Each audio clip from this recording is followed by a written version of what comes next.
Hi అండి. ఎప్పుడూ ఒకే రకం టిఫిన్స్ కాకుండా ఒకసారి ఇలా ట్రై చేయండి. ఒక కప్పు బొంబాయి రవ్వ, ఒక కప్పు బియ్యపిండి, ఒక కప్పు శనగపిండి వేసి కలపండి. ఇందులో పెరుగు, ఉప్పు, బేకింగ్ సోడా కూడా వేసి బాగా మిక్స్ చేయండి.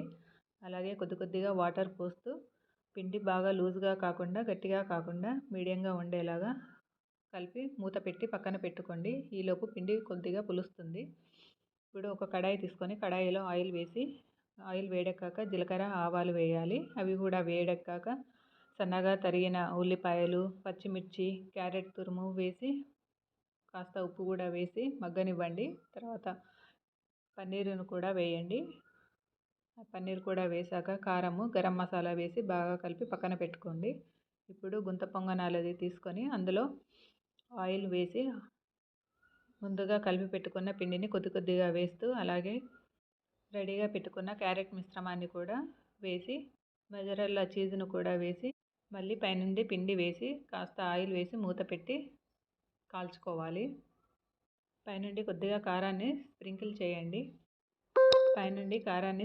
చేయండి. ఇప్పుడు మూత పెట్టి ఒకవైపు కాలాక మరోవైపు టర్న్ చేసుకొని రెండో వైపు కూడా కాల్చుకొని వేడివేడిగా కెచప్తో సర్వ్ చేసుకుంటే బన్ దోశ రెడీ.